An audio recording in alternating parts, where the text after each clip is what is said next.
आपको बता दें कि एक बार फिर से बिहार में चौकीदार दफादार बहाली पर आर पार की स्थिति दिखाई दे रही है। केंद्रीय मंत्री चिराग पासवान की चुप्पी और तेजस्वी यादव का मास्टर स्ट्रोक। आखिर पूरी सच्चाई क्या है चौकीदार दफादार बहाली में? आखिरकार दोनों आमने सामने क्यों खड़े हैं? दोनों एक दूसरे पर क्या निशाना लगा रहे हैं? आइए इस पूरे खबर को विस्तार से जानते हैं। नमस्कार, मैं हूं संजीव और आप देख रहे हैं आप तक न्यूज। अगर आप हमारे चैनल पर नए हैं तो चैनल को जरूर सब्सक्राइब कर लें। आपको बता दें कि एक बार फिर से बिहार में चौकीदार दफादार बहाली का मुद्दा काफी समय से गरमाया हुआ है और इसमें चिराग पासवान और तेजस्वी यादव का कनेक्शन मुख्य रूप से वोट बैंक की राजनीति और विरासत से जुड़ा हुआ बताया जा रहा है।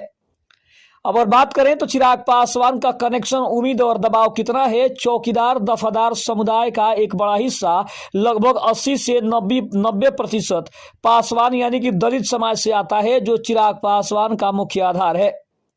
आश्वासन की बात करें तो चौकीदार संघ अपनी बहाली और अन्य मांगों को लेकर कई बार चिराग पासवान के पटना स्थित आवास के बाहर धरना दे चुका है।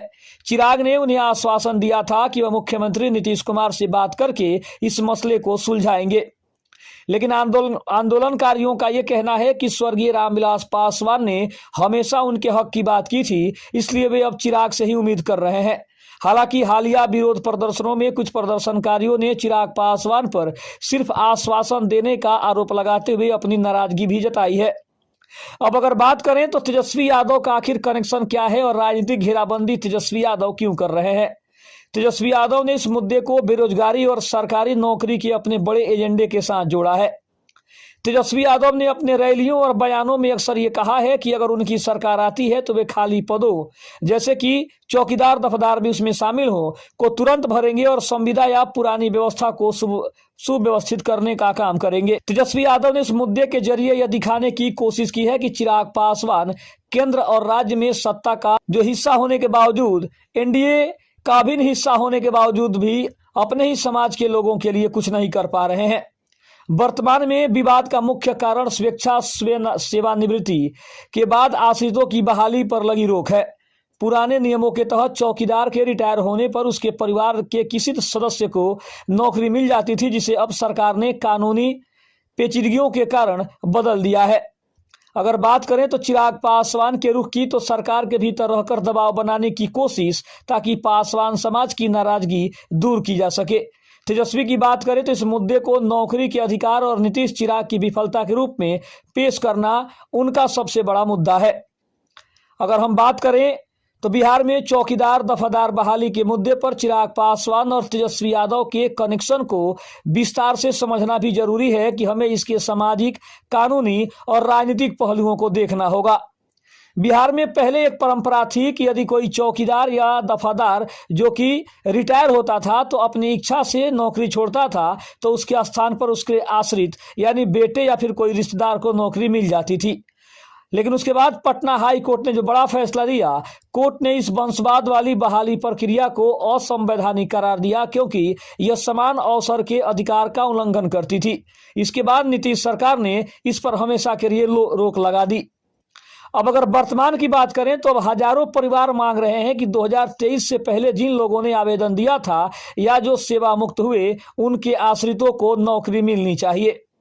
लेकिन सबसे बड़ा धर्म संकट चिराग पासवान के पास है। चिराग पासवान के लिए यह मुद्दा अस्तित्व की लड़ाई जैसा है। अगर बात करें वोट बैंक की तो बिहार के करीब 30,000 से 40,000 चौकीदार परिवारों में से अधिकांश पासवान जाति से आते हैं और वे चिराग को अपना सबसे बड़ा नेता और हीरो मानते हैं। लेकिन अब यहाँ से दबाव की राजनीति शुरू हो गई है। पिछले कुछ महीनों में चौकीदार संघ ने चिराग पासवान के पटना आवास का घेराव किया है। प्रदर्शनकारियों का तर्क है कि हम चिराग को वोट देते हैं तो वे हमारी बात सरकार में क्यों नहीं रखते हैं। लोगों का कहना है कि हम उनको अपना नेता मानते हैं, इसलिए चिराग पासवान को भी हमारे बारे में, हमारे समाज के बारे में जरूर सोचना चाहिए। लेकिन चिराग इसमें पूरी तरीके से विफल हुए हैं और सरकार में होने के बावजूद, एनडीए का हिस्सा होने के बावजूद हमारी मांगों को सरकार के पास नहीं पहुंचा पा रहे हैं। और इसमें कहीं ना कहीं लोगों का कहना है कि चिराग पासवान या तो चाहते नहीं हैं या फिर वो कर नहीं रहे हैं। दूसरी तरफ तेजस्वी यादव के आ जाने से ये जो लड़ाई है और ज्यादा पेचीदा हो गई है, क्योंकि लोगों का मानना है कि अब तेजस्वी यादव इसमें मुख्य भूमिका निभा सकते हैं। अगर बात करें तो चिराग ने कई बार सार्वजनिक मंचों से और पत्रों के माध्यम से मुख्यमंत्री नीतीश कुमार से आग्रह किया कि इन परिवारों के साथ न्याय होना चाहिए। हालांकि एनडीए सरकार का हिस्सा होने के नाते वे सरकार के खिलाफ सड़क पर नहीं उतर पा रहे हैं, जिससे उनके समर्थकों में कहीं कहीं नाराजगी भी दिखाई दे रही है। लेकिन तेजस्वी यादव इस मुद्दे को हक की लड़ाई के रूप में भुनाने का काम कर रहे हैं। तेजस्वी ने इस आंदोलन को अपना समर्थन दिया है। उनका कहना है कि डबल इंजन की सरकार दलितों और पिछड़ों के हक छीन रही है। उन्होंने चिराग पासवान पर हमला भी किया है। तेजस्वी के नेता अक्सर यह बयान देते हैं कि चिराग पासवान केंद्र में मंत्री बनकर मजे ले रहे हैं और उनके समाज के लोग सड़कों पर लाठियां खा रहे हैं। तेजस्वी का दावा है कि यदि उनकी सरकार आती है तो वे कानूनी रास्ता निकालकर इन रिक्त पदों को भरेंगे। इसके जरिए वे चिराग पासवान के कोर वोट बैंक में सेंध लगाने की भी कोशिश कर रहे हैं। हाल ही में पटना के गर्दनीबाग में बड़ा प्रदर्शन हुआ था, जहां पुलिस ने लाठीचार्ज भी किया था। इसमें प्रदर्शनकारियों ने चिराग पासवान के खिलाफ नारेबाजी की, जो बिहार की राजनीति में एक दुर्लभ घटना है।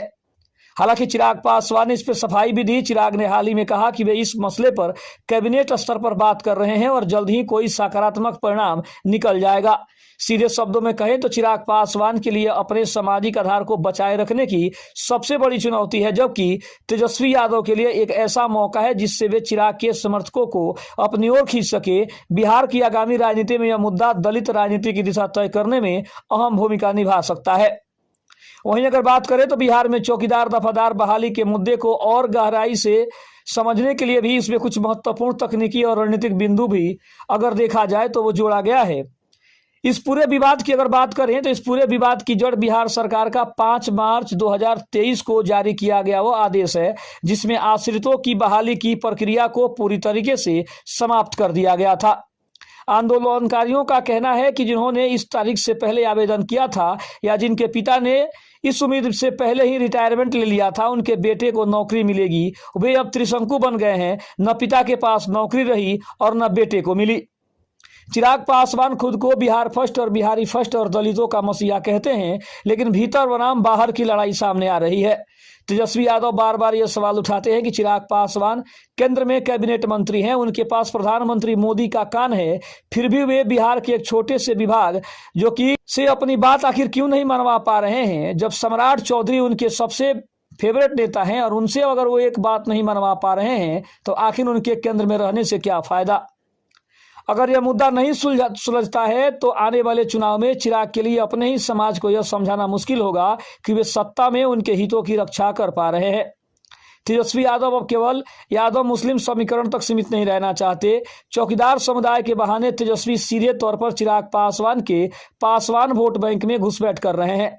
वे ये संदेश दे रहे हैं कि चिराग सिर्फ अपनी भावनाओं से खेलते हैं, जबकि मैं आपको रोजगार देने की बात करता हूँ। यह रणनीति आगामी आने वाले कुछ चुनावों में खासा प्रभाव डाल सकती है।